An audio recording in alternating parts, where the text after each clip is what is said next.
Father, it's so wonderful to be able to sing tonight of the incredible truths from your word that you went through for us. When I read your word and it says, while we were still sinners, Jesus died. Oh, how he loves us. Oh, how he loves us. You are worthy, Lord, as we sing it. Words cannot sufficiently ascribe to the goodness and the greatness of our Father. We want to tell you tonight we love you, Lord. Just there where you are, just tell God you love him. Just worship him for a moment there. Just give him thanks. Father, thank you for who you are in our lives. Thank you that we can worship the true and the living God. That with you is our victory. Everything comes together when we come together with Jesus. Father, thank you for tonight. Thank you for our gathering. Thank you for our worship. Thank you, Lord, that we don't just sing songs. We worship you. We lift you up. You're worthy. And in your worthiness, I pray that you would cover this place. And let every heart be sensitive to what the wonderful living God wants to do in our midst through the Holy Spirit. We thank you for that tonight, Father, in Jesus' name. Amen. So good to have you guys here tonight. Praise the Lord. So I'm going to be starting a new series over the next couple of weeks. Going to be talking about something specifically. And I really trust that God is going to help us to grow in our walk with Jesus. But I think as a foundation tonight, I want to start off by sharing what I believe God gave me to share with the church. Tonight I'm going to talk to you about stretch to a new level.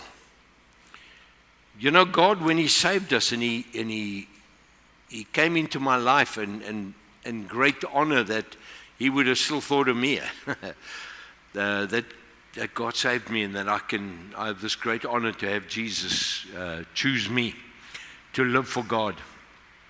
It's a wonderful, amazing privilege. But you know, when God loved me when he found me, but he didn't want me to stay the way I was when he found me. Amen. God wil hê ons moet verander. There's a growth process for every person that said yes to Jesus. Your thinking has got to change. And I call it stinking thinking. The old man in you has to die. And that ook has got to die regularly. Because every time we see him manifest in all sorts of wonderful ways. Not good ways mostly, but we need to stretch to a new level. And when I thought about this and I thought about how I want to demonstrate or how I want to share this word with you, what does it mean to be stretched to a new level? And so I was sitting there probably about 2 weeks ago and this thought came in my mind, and I'm going to do a little demonstration here for you tonight. And so I thought to myself, what does it mean when we get stretched to grow into a different relationship with our Lord Jesus? So these were the things that came up in my mind. So my foot's not going to fit in that gap over there somehow. Well, jy kan hè. Kyk nou hier. Hier is nou die modern ene van die late 60s. If you're a late 60-year-old and you got one of these, hy's lekker geroes al. And I would suggest you don't try and pull it because it will slap you a shot, I can tell you. But generally, you know what we do. Oh, die Here. No man, I'm not going to do that. Just now I explain it very differently. Met 'n dokklop want ek dit praat van hom. So. Here gee my krag moet hier nou trek vir die gemeente. So what I want to say is, sorry, maybe you guys are not seeing over there, but I thought about it. You stretch to a new level. So when you take this,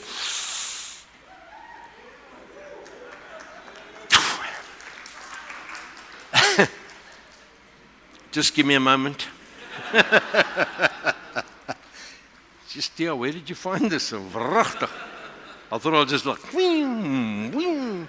Nee, it's like, should make a challenge here tonight. But the reason I show you this, because there's a wonderful message in this. You see there. But guess what? When I stop stretching and putting energy in, guess what happens? It goes back to its normal size. And you see, God wants to stretch us. So for many Christians are like this little instrument here. We come to church, we're enthusiastic, we want to serve the Lord, we say yes to Jesus. But the moment I get out of there, I go back to my old life. I'm saying yes, and I'm going to change, and I'm going to get my breath back. And we say, Lord, I'm going to do this and that, but I keep returning back to a way that is not pleasing to God all the time. And the Bible is very clear on stretch to a new level. And I'll show you scriptures, and we'll talk about that tonight. But we've got to be careful in our lives that we don't, once we're starting to pull and stretch from how we were to where God wants us to do, that we will continue with that. So, having said that, we're going to give this a bash here too. This is a lot lighter and a lot easier. It's not a cook, sister. This is a bit of clay, the way they make pots out of. And if I take this piece of clay now, and that represents your life when you meet Jesus, you know what happens? You go read the book of Jeremiah, verse 18. God sends Jeremiah in to the potter's house. And he says to him, go check the potter out. He said, what do you see? And he says, I see the potter making some sort of a clay thing there, or whatever he was making. And it fell off, and it was like really destroyed and bad. And what he's trying to say is that's how our old life was. But then the potter picks it up, and he molds it back, and he takes all those dents and that ugly stuff out of it, and he begins to pot. And you know what he does? Did you see the size of this thing when I took it out? Well, if I carry on, I think I could end up from there to there in faith. But notice what happens to this thing. I tell you something, you cannot go back to where you were with that. Amen? You guys getting the message here tonight? With that little spring, you spring, and if you take off the pressure, it stops. But if you allow God to mold you, you begin to grow in your relationship. Because once upon a time, Slocky.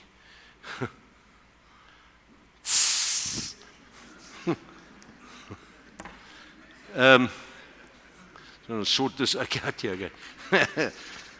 There it is. And we just keep growing, and we keep growing, and we keep stretching ourselves.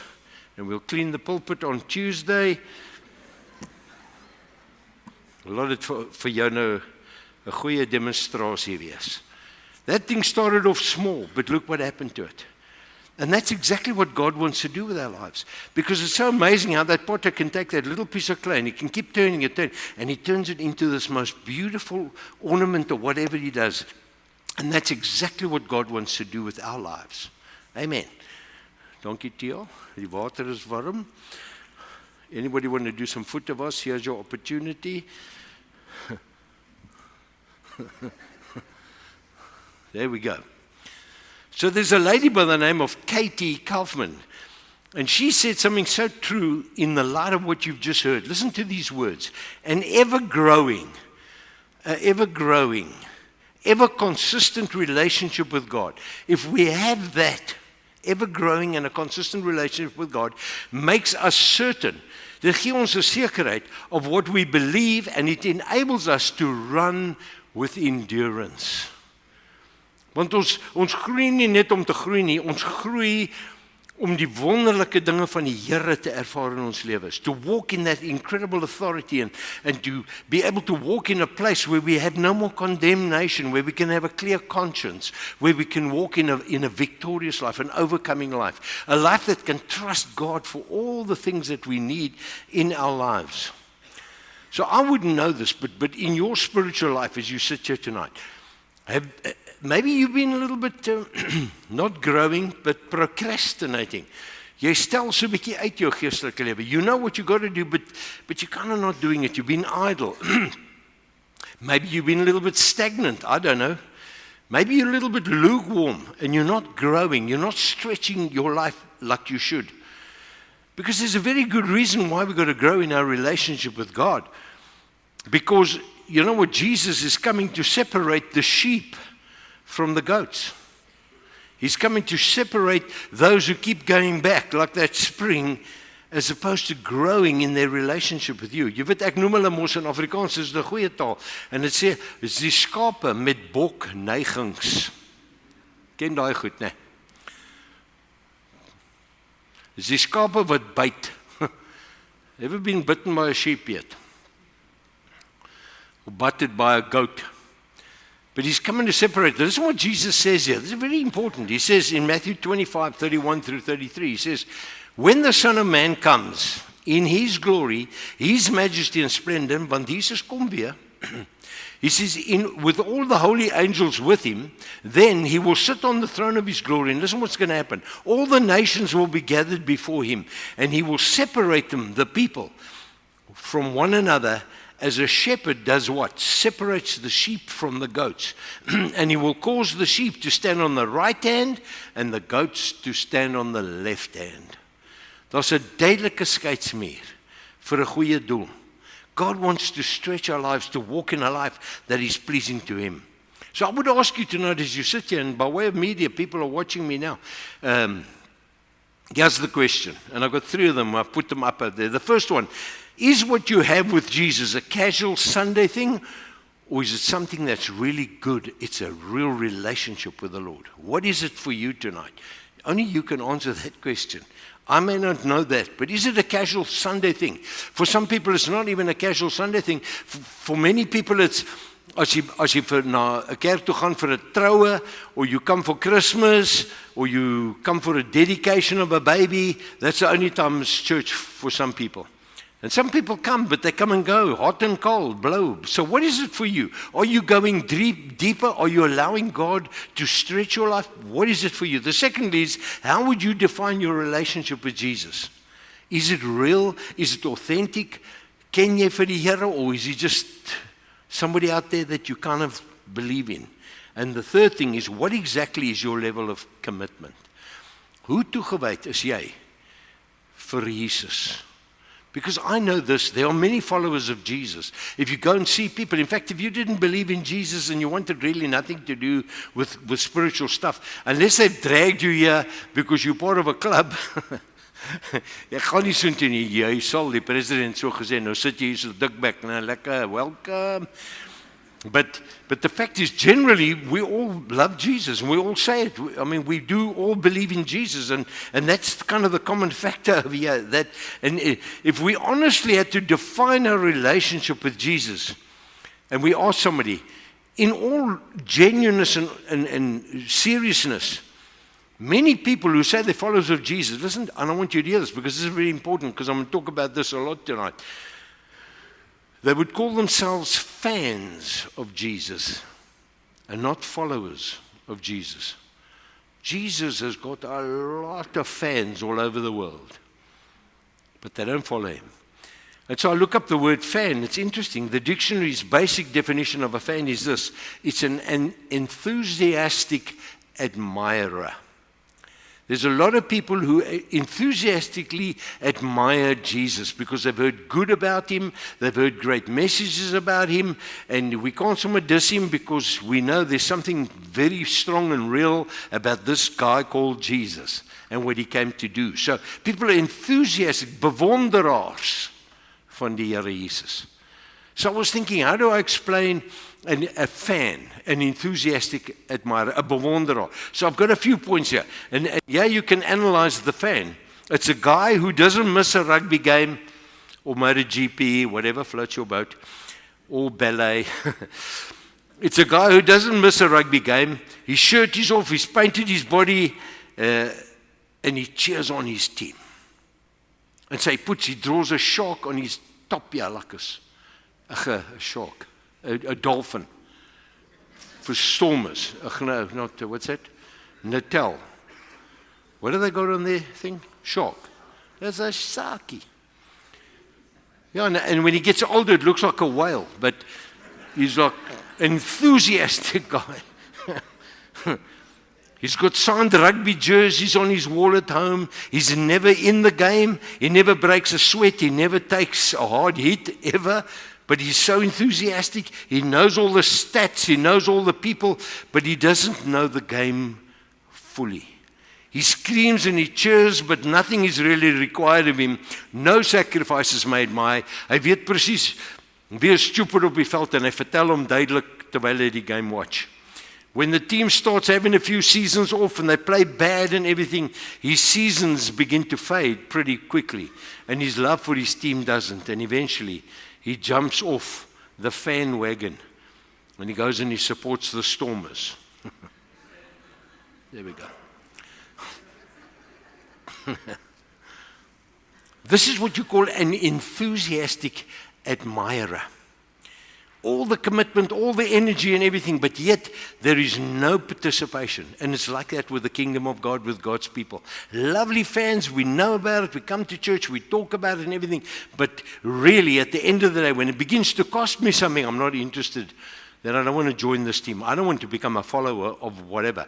Our so-called modern day that we live in here says, I think Jesus has a lot of fans who cheer him on when things are going well, but who walk away from him when the season becomes difficult. When it begins to cost people, then they don't want to follow Jesus. It's so much easier being a fan than a follower. It's easy to pull the spring, but the problem is it goes back. But God wants to mold us. He wants us to grow. He wants to stretch our lives so we can become more and more like Jesus. Because he himself, Jesus, said these words. And these are very strong words that Jesus says. He says, why do you call me Lord, Lord, and you don't do what I say? You see, the fans call him Lord, and he's the Lord, but we don't do what he says. To do what he says is to begin to stretch from where you were to where God is taking you in your life. It's not just that moment. Yes, my boss is in a serierig, but anyway, get back to this topic. It's to go back to that place. You start great with the Lord, boom, and then there's nothing. But God wants to stretch our lives to a new level. Fans who sit in the comfort of the stands cheering people on, but they know nothing of the sacrifice, the pain, and the endurance that happens on the field. And when I'm in the ministry and I'm a follower of Jesus, then there's a lot of challenges. You know, I love to say that because many times there's this kind of teaching, if you come to Jesus, you will never have a day's trouble in your life. God will fill your bank with money. You don't even have to ask. And you won't be sick ever a day in your life. Your wife will love you again. Or you love her. The kids will never be naughty again because you're praying around the house now. And that's a lot of rubbish, man. Jesus said in John 6:33, in this world you will have trials, tribulations, and hardships.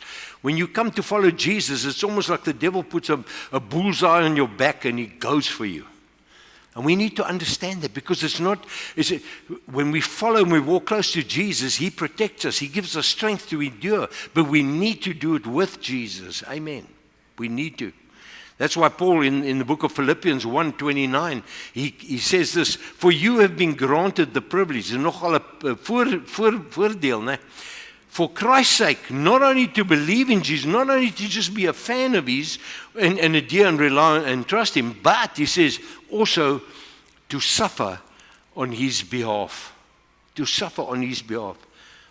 I can tell you now, Jesus never died as we sang that, how he was whipped and he was wounded and he suffered and a spear was shoved in his side. And you know what? He didn't even have to go to the cross. He put himself up there willingly. You know what? Love kept Jesus on the cross. And you know who he loved? You and I. That's why he died for us. Jesus didn't die for fans. He died for followers. Né? Amen. When Jesus defines what kind of relationship he wants, I can tell you now tonight, he doesn't want enthusiastic admirers. He's looking for dedicated followers. Because I still say the biggest threat in the church today, and why many people don't want to serve Jesus, is the impact, the lack of impact we have on the lost world, is fans that call themselves Christians. Dan leef hulle 'n Sondag Christenskap, maar Maandag dan is hy met die horings en 'n stert soos nogal. En met 'n virkie. And we live and just because we're fans, we're not enthusiastic and passionate about the things of God and loving Jesus as we should. You know, God wants us to live close to Jesus, because when we do, we receive all the benefits of what it means to follow Jesus. You know, there's a wonderful incident that takes place, and it sets the destiny for followers and for fans. And Jesus tells us amazing, well, it's not a story, this is really helped. He had more than 5,000 people that were following him, and these were all the boys that were following him. And the Bible calls them disciples, man, people that committed to follow Jesus. And then he begins to tell them a bit of truths. And you see, the waarheid, it separates the sheep from the goat, waarheid, let me tell you that much. But then Jesus in John 6, verse 53 through 57, Jesus said to them, "Very truly I tell you, unless you eat the flesh of the Son of Man and drink his blood, you have no life in you." That sounds a bit like cannibalism, doesn't it? But when you understand what he was saying, and you'll understand why they understood it. He says, "Whoever eats my flesh and drinks my blood has eternal, het ewige lewe." In other words, who eats my flesh, we need to be taking what Jesus did for us and bring it into our lives through the Holy Spirit. And we need to be born again. We need to give our lives to Jesus Christ. That's what it means, what he's saying. And he was saying his blood that flowed was for the forgiveness of our sins, om rein gewas te wees in die bloed van Jesus. And that's what he was telling these people. He says, and if he drinks my blood, he has ewige lewe, om saam met die Here eendag, en nie in hel nie, maar ewigheid saam met die Here. He says, and I will raise them up in the last day, wanneer ek julle kom haal. En die skaap en die bokke skei, maar as jy nou 'n skaap is, en jy lewe vir die Here, en jy groei in die Here, and you stretching your relationship, when he comes to fetch you in the last day. He says, for my flesh is real food, and my blood is real drink. Whoever eats my flesh and drinks my blood remains in me, and I remain in them. Just as the Father sent me, and I live because of the Father, so the one who feeds on me will live because of me. Clearly, Jesus is setting the platform here to say, are you just a fan? You say you're a disciple, you're a believer. Are you a fan, or are you really my follower? Because in John 6, he carries on speaking. He says, on hearing it, the people hear what Jesus said. It says, many of his disciples, notice his disciples said, these were the fans. They said, this is a hard teaching. Who can accept it? Notice that. Who can accept it? He says, aware of this, of his disciples were grumbling about this. Jesus said to them, does this offend you because you hear the truth? Let me tell you, the gospel is an offensive message for those that are not interested in it. Mense wil dit nie hoor nie. But there's only one way into heaven, and that's through Jesus. It's making that commitment to follow the Lord Jesus Christ. And then when you say yes to Jesus, you begin to stretch your life and you begin to grow in your relationship. Verse 62, he says, then, what if you see the Son of Man ascending where he was before? And that happened in the book of Acts. Handelinge 1. They were talking to Jesus and he ascended. He went up back to the Father. That glorious, incredible moment that they observed. And he says, as you see me go, so I shall return. That was the promise. He says, imagine you see me going up. He was talking about this incredible event. And he says, the Spirit gives life. Die Gees gee vir ons lewe. He says, the flesh counts for nothing. Ons vlees beteken niks nie. Vlees sonder die Gees is dood, is in donkerheid. But the flesh with the Spirit of life is life and light. Where do you want to walk? In light and life? Or do you want to walk in darkness or death? That's our challenges. And Jesus says, your flesh counts for nothing. He says, the words I've spoken to you, they are full of the Spirit and they're full of life. But you can see the ones who were fans said, no, we can't follow this. And they left. They ducked, every one of them. And just these 12 disciples were with him, because the incident carries on here in John 6, verse 66. He says, from this time, many of his disciples turned back and no longer followed him. You see, the fan club left, eh? And Jesus asked his disciples, and you, do you want to leave too? Do you? Jesus asked the 12. Do you want to leave too? And I'm not going to read it now, but Peter answers Jesus. He says, Lord, where shall we go? You have the way of eternal life. And Jesus says, Peter, flesh and blood didn't reveal that to you, but my Father which is in heaven. Want daar is net een pad saam met Jesus. But it was interesting that they didn't say, yes, like, Lord, we can't grasp this is like, we can't grasp this stuff. Listen what they said in that verse. He says, who can accept it? You see, there's a difference between a fan and a follower. The fans couldn't grasp it. They didn't want to pay the price of it. But the followers, the disciples said, Lord, you've got the answers. We'll follow you. And we know they followed Jesus. And we have all the books in the Bible to show us how they were stretched in their walk with God. The many, many of them. It is like this, that so many don't want to accept the truth and the requirements of being a follower of Jesus. There's just this sad event that takes place, and you can hear the fan heart and the follower heart. So a guy comes to Jesus like he's a follower, like he really wants to serve God. And I pick this story up in Luke 18. It's such a sad ending, this. But listen to this. A certain ruler asked him, good teacher, what must I do to inherit eternal life? Wat moet ek doen om saam met jou te wandel, Here, dat ek met jou hemel toe kan gaan? Why do you call me good? Jesus answered. He says, no one is good except my Father alone. And then verse 20. He said, Jesus tells him now, to go to heaven, what he's saying to him is you need to be a follower now. But he says, you know the commandments. You won't commit adultery. You won't murder. You won't steal. You won't give false testimony. You will honor your father and mother. And this young oak, very boldly, very enthusiastically, acting like a follower and not a fan, he says to Jesus, all these I've kept since I was a boy, he said. Isn't that fantastic? You know, Jesus didn't even say to him, "Oh, really? Fantastic, my boy. You really are cute." No. Jesus says, when he heard this, he said to him, "You lack one thing. Sell everything you have and give to the poor, and you will have treasures in heaven. Then come and follow me." When he heard this, he became very sad because he was very wealthy. And I always say, it's not the love of money that's evil. It's not money that's evil, it's the love of money. And this guy had everything. He was willing to be an enthusiastic follower, an exciting admirer, until he was told, this is the way to follow me. And he said, no, he had too much money. He couldn't do it. What a sad end. You never know. They don't say where this ended up one day. And I think about Paul in his life. There were a lot of incidents that you read through the New Testament, but here's one particular one that stands out for me. Paul threw his life into a guy called Demas. And Demas was a follower of Jesus.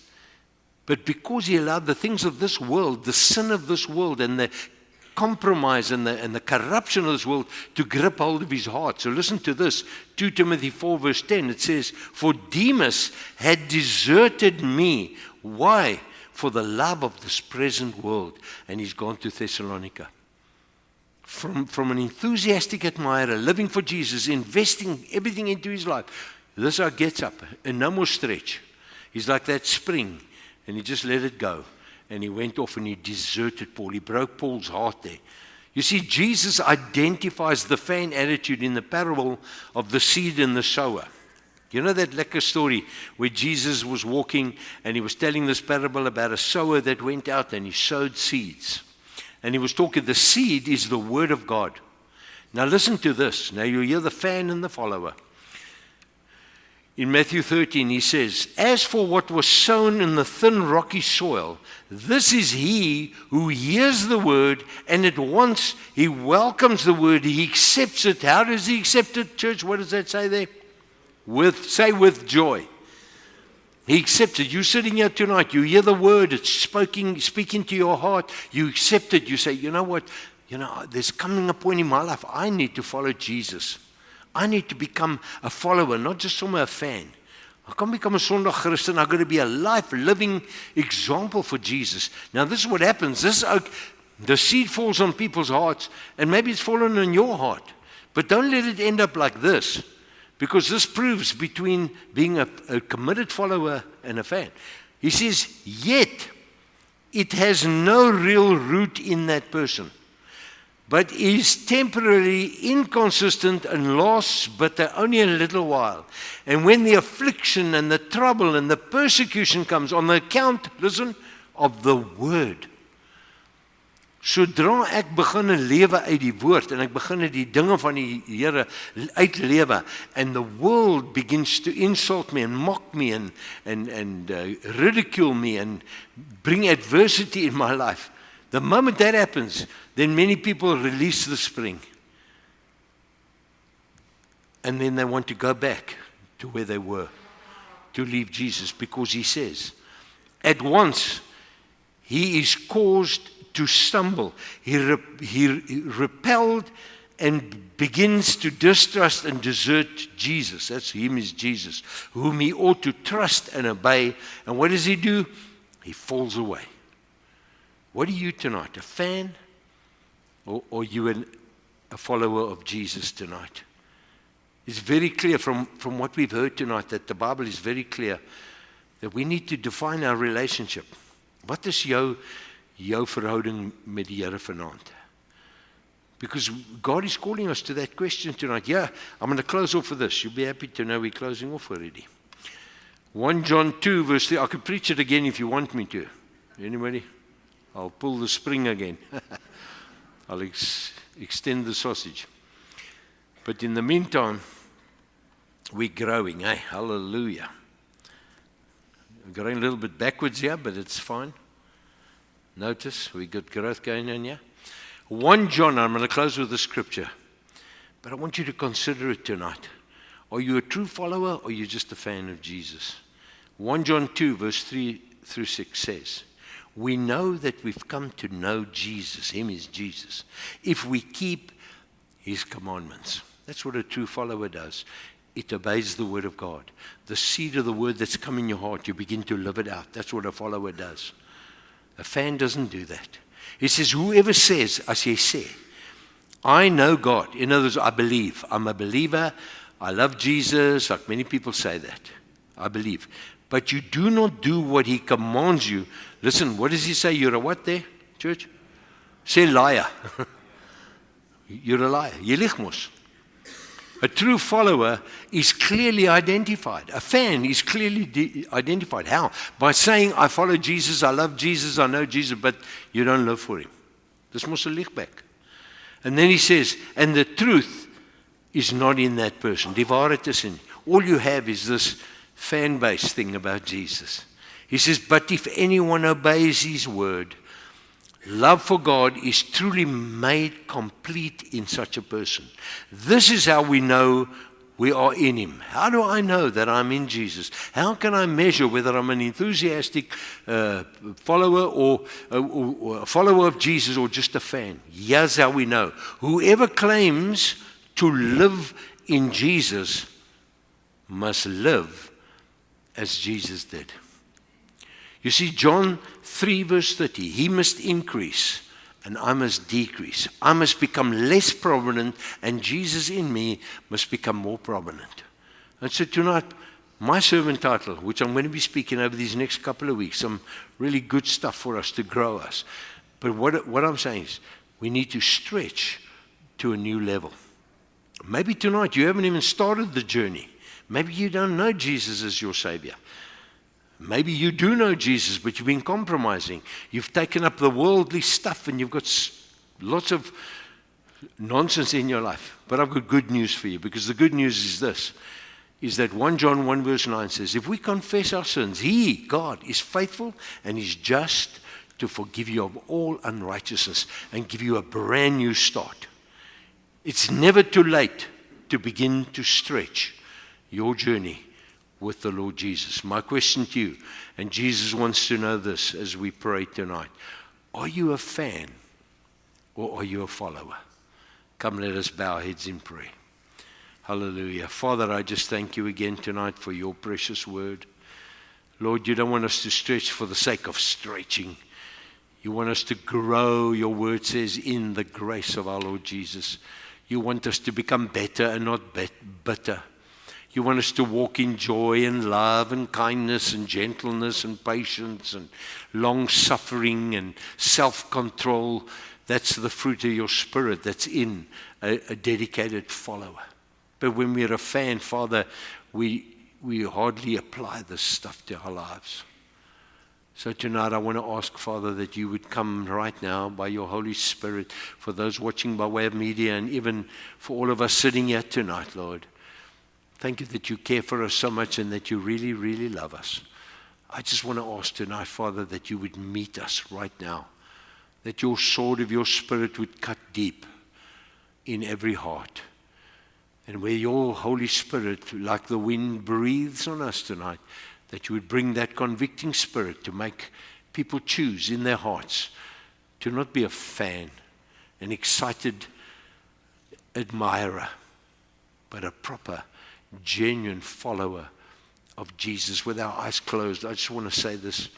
If you want to make that decision, you know you need to stretch your walk with God, or maybe you need to want to start walking with Jesus. We're not going to do anything funny with you tonight. We just want you to put up your hand right now and show me, Pastor, just pray for me. I want to change my life. Is there anybody that wants to say, thank you? I see that hand. Bless you. Bless you. Is there anybody else wants, thank you, buddy. Thank you, Jesus. Now, it's the most wonderful decision we can make. Never forget it.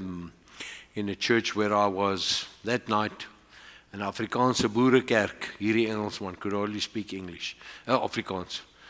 And I made a decision to follow Jesus. My life was never the same again. I became a follower of Jesus, not just his fan. Praise you, God. I want to ask tonight, for those of you who put up your hands, it's not to embarrass anybody, but if you put up your hand, you want to say, Jesus, I want to, you may not be wanting to give your life to Jesus, but you just want somebody to pray for you, to just take you into that next step and say, Lord, help me to stretch. I want to ask you, if you wouldn't mind standing at the moment. We're going to get somebody to come pray with you now. If you put up your hand, that's it. If you put up your hand there at the back, let somebody just come. Where are our altar workers, if you wouldn't mind, just to move over here and there at the back. Ons sien jou. It's lief vir jou. The lady in the back with the hoodie. There's it. You got pray there. Yes, if we can get somebody just to pray with that young lady over there. We've got these two guys here. Thanks, guys. Eugenie, Johan. Thank you, Lord. Is there anybody else that wants to make that decision tonight? The best, you can make many decisions in your life, but the greatest decision you will ever make in your life is to say yes to the Lord Jesus Christ.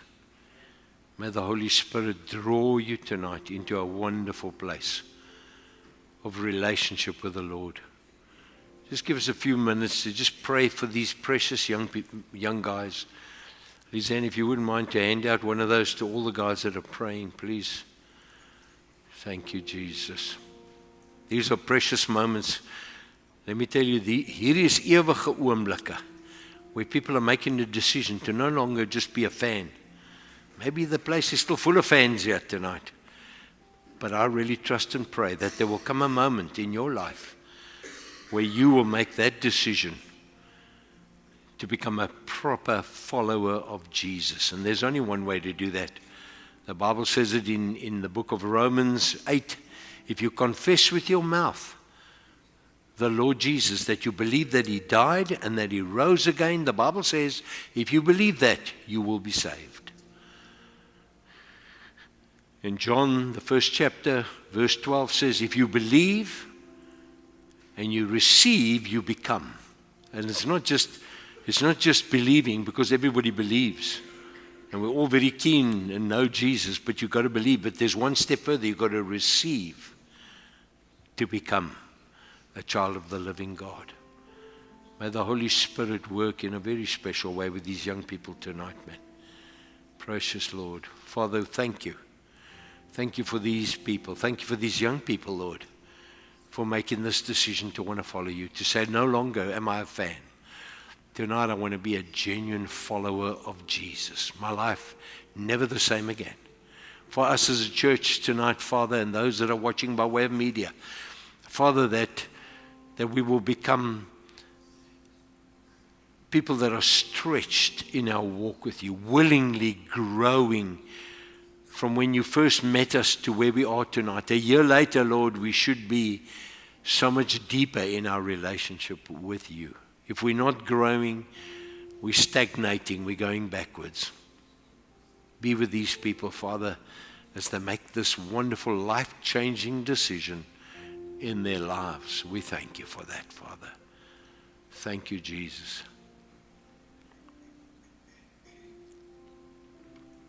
Praise God. Thank you, Jesus. This is so wonderful, Lord. Amen. Well done, young men. Praise God. Yeah, this is so wonderful while we're still ministering.